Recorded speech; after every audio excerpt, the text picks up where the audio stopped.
Hey guys, this is the second time I'm trying to do a video here. Um, I want to talk about two fights I believe I'm going to be able to call with relative ease. Uh, I'm going to start with the one that's going to take less explanation to it, and that is Anthony Joshua and Ngannou. Um, Ngannou is going to knock Joshua out inside of 9 rounds. I would all but guarantee that.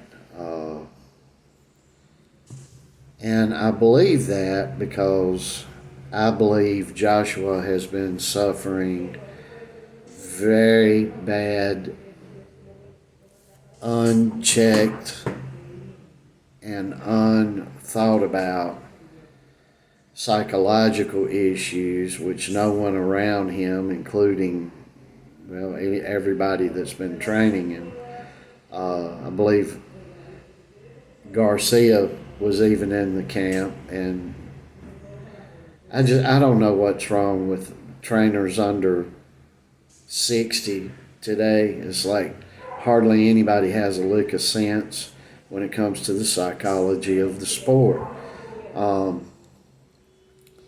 I've got a little bit of experience with this, and Joshua has been having a psychological problem that many fighters have had, and there's certain ways that people around a fighter need to be treating a fighter and need to be helping a fighter overcome after a knockout, a knockdown, when they quit, just the host of those negative things. Joshua has been very damaged since the first fight he had with Andy Garcia, and when he suffered that loss, he's been psychologically damaged ever since. I see it just as clear as day. The experience that I have is that I was around not the inner circle, but the outer circle. All the folks with concerns to John Tate back in 1980 when he suffered his first professional defeat at the hands of Mike Weaver with 45 seconds to go in a 15-round fight. He got knocked slap out with 45 seconds to go. He was in the bottom end of the 15th round, and he was never the same, and he didn't have the people around him. They didn't realize what was going on psychologically with John Tate. I'm not saying any of those guys were bad people. I was just a kid then, being trained by people that were very closely associated with and trained by Ace Miller, who was training John Tate at the time. And so I was able and privy to a lot of information, and later on in 1980, 1981, 1982, and then the retrospect that these people had looking back on that. So I'm sticking with my conviction that Anthony Joshua is gun shy. He can't let the hands go like he used to before the Andy Garcia first fight. And it's something that psychologically hasn't been conquered with him, and he's not going to win against Ngannou. Ngannou's going to knock him out.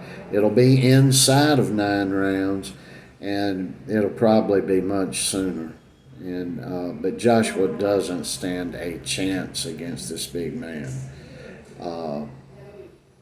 Joshua is hesitant. He is slow. Most of you looked at the last fight he had and were like, "Oh God, he's back." And I looked and I just saw a guy that wasn't committing to his punches and letting the hands go, and I saw a very slow, big guy. So Ngannou's not going to be needing any speed to just knock him right on out. We'll see how it goes, but that's what I'm predicting to happen. It's going to be an easy win for Ngannou. As a matter of fact, it's going to be a very easy win for him. Joshua is done. I believe at this point. I believe he's done. And not wishing any ill will on him or anything like that, but I think it's way too late. I don't think he's had the proper people around him since the loss to Garcia, which really means he didn't have the proper people around him beforehand. He, like Fury, the big claim to it was beating a very old Klitschko. You may say, well, Fury went on to fight Wilder. Wilder's never been, he's just been a one-punch guy. He sat over in the U.S. mainly, I'd just say, give me the names of the people who he won the championship from and who he fought until he fought Fury. There again, I'm not trying to put Wilder down. He's just not a good fighter, period. But then again, we don't have good fighters today in the heavyweight division, so I'm not taking out anyone and separating them, actually. That's about all I got to say about that. I could go deeper. Our interest is the heavyweight division. That's what we watch more closely. It used to be the most coveted, the heavyweight crown used to be the most coveted prize to win in all of sport, and we long for and hope those days come back. All right. Gonna talk about another guy he's finished too. I don't see nowhere for this guy to move up or move on in boxing with. And that's Ryan Garcia. Ryan Garcia is going to lose. And again, I'm calling this one inside a 9. It's not hard to call a fight inside a 9 today because if you're fighting at championship rounds, you only got 12 of them anyway. It's not a very huge deal. It's just saying you won't be going into championship rounds, which is the 10th, 11th, and 12th now, which used to be the 13th, 14th, and 15th back in my day. So,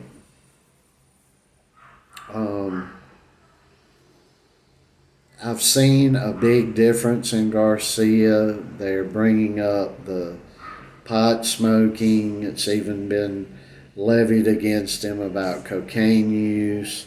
He's admitted to drinking and smoking pot pretty much daily. He's supposed to be in training camp right now. A couple of the past interviews that he's done here recently have been awful. Drugged down, scratched up, deeper voice, not himself, a whole host of reasons. One reason, which is not one of the least reasons, is he got hooked in with Golden Boy Promotions, which are run by and worked by deviants. If you think putting Pictures of a weather-beaten old whore. Sorry, I'm just gonna let this one spill. A weather-beaten old whore up on Instagram,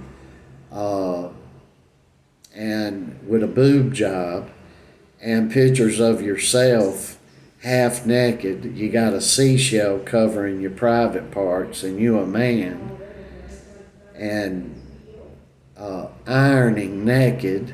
Yeah, ironing without the ironing board naked, and things like that. You doing things like that, your ass is a deviant. I don't know of no other way to put that. I don't care where the standards of today have failed from the heights of yesteryear. There is a right and there is a wrong. And I tell all young boxers, don't go nowhere near Oscar De La Hoya or any of those people over there at Golden Boy. Don't do it. That is a train wreck promotion that is not waiting to happen. It is in the process of happening.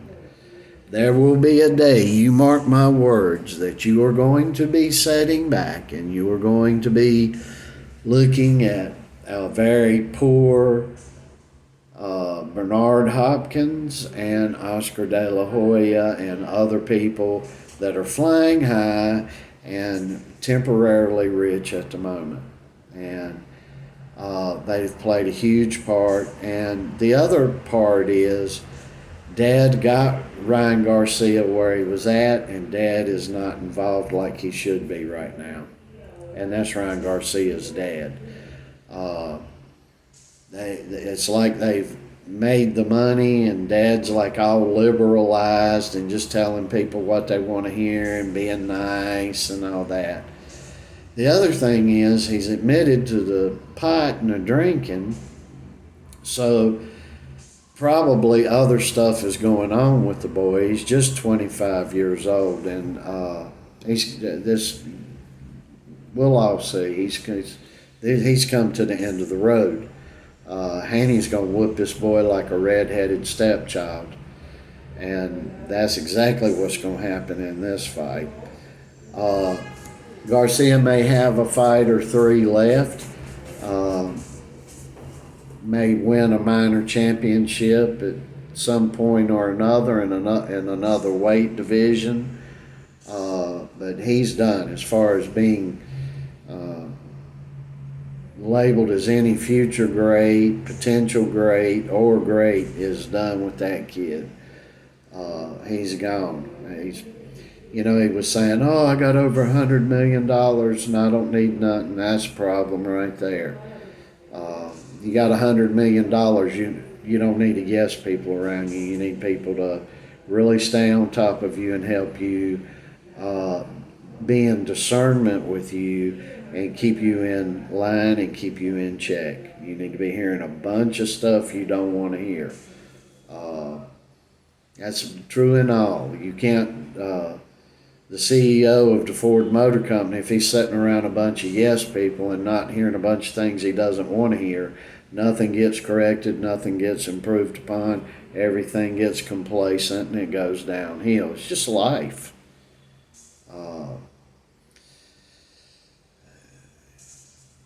And I'll put this to you. If you drink,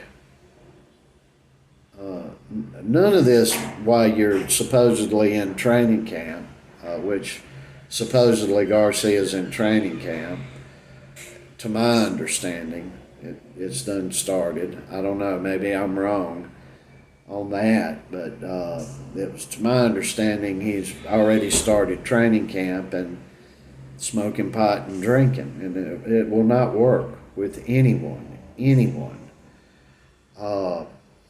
Now go to the pot smoking part. Robert Garcia, the great trainer, who's a nice guy. I like him. I would let him work around my son, but I don't like the fact that he come out saying, "Well, everybody, all my fighters smoke pot all the time now. They smoke it every day."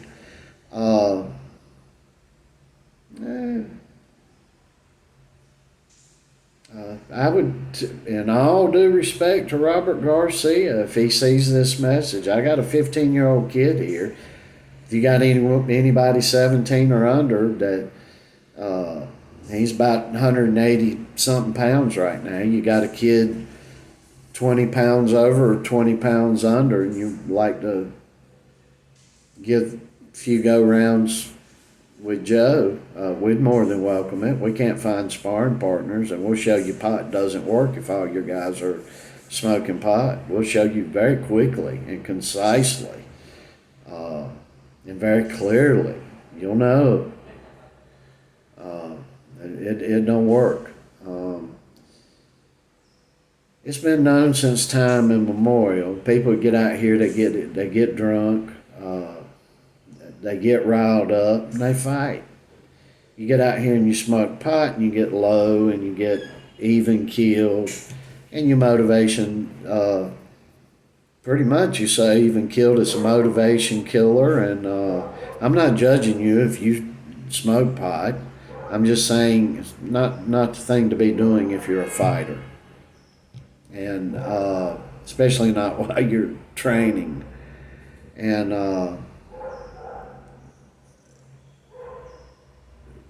the fight business is to keep riled up, to dig deep, to go to that place. And maybe that's why boxing is awful right now in every weight division. Maybe they are all smoking pot. Maybe Robert Garcia is correct on that, but we're not going to start doing it. I can guarantee you that. I guarantee you that. I die and kill off tonight. Joe will go forward, and if he continues in the sport, he won't be doing that sort of thing. But if you do, nothing against you. It's just you need to go find sports like sweeping and badminton and volleyball and things like that. Boxing's not the place for it. And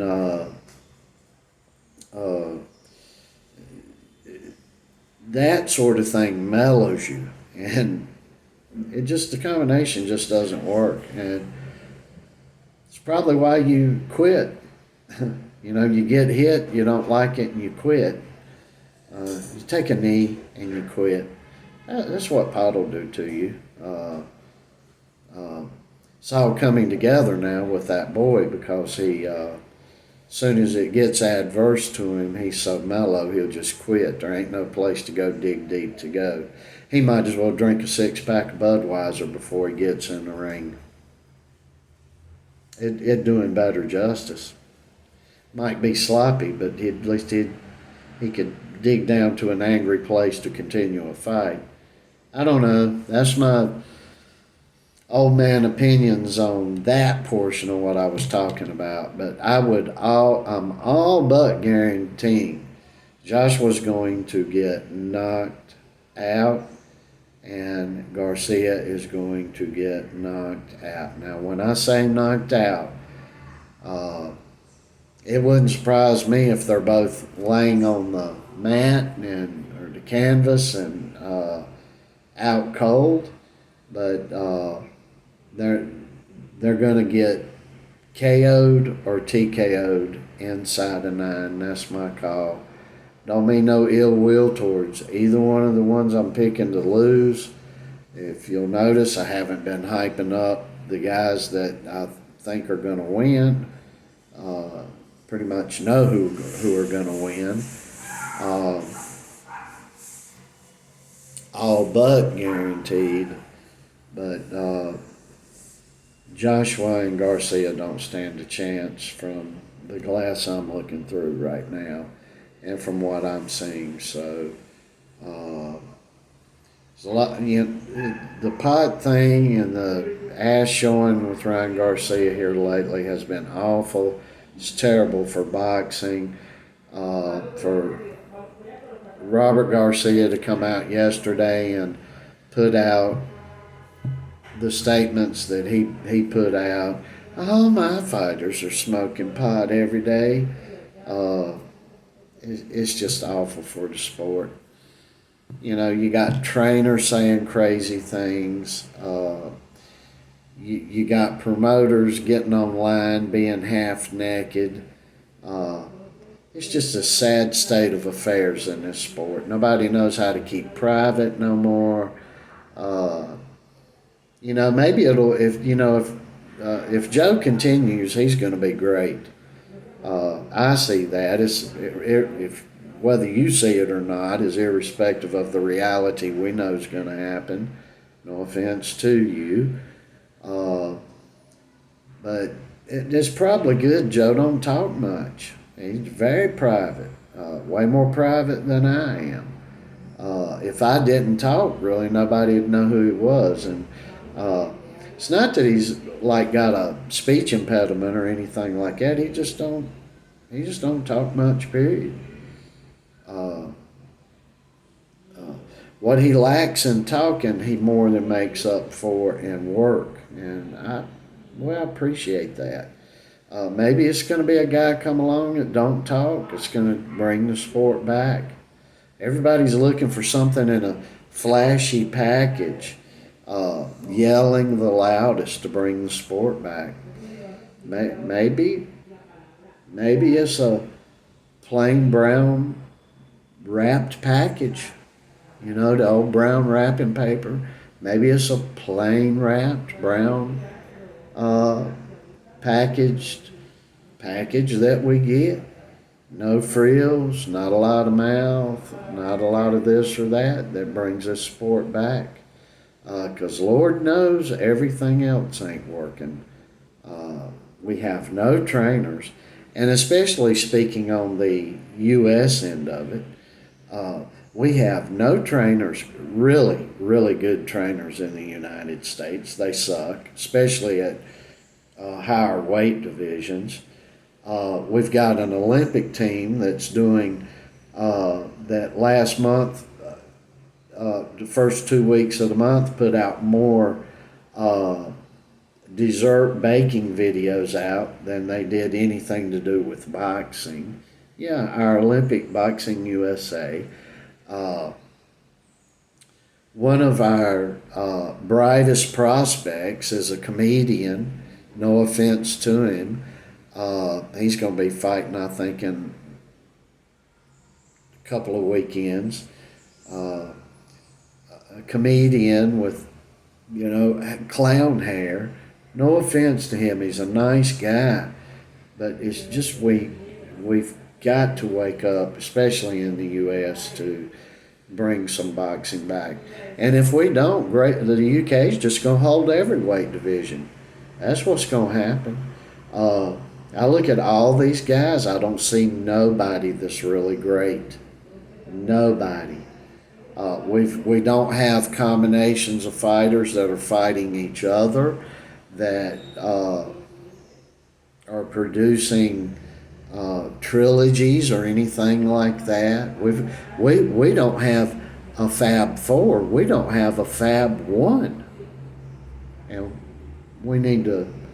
but yet everybody's online talking about how great this one is because they just won this fight or this thing over here. And all I got to say about that is folks that are saying these things, their complacency is murdering boxing in the U.S. Just simply murdering it. And trust me, I'm not just speaking old school here. I really would love to see some great boxing. I really do want to see some great kids turning professional, and there are a few.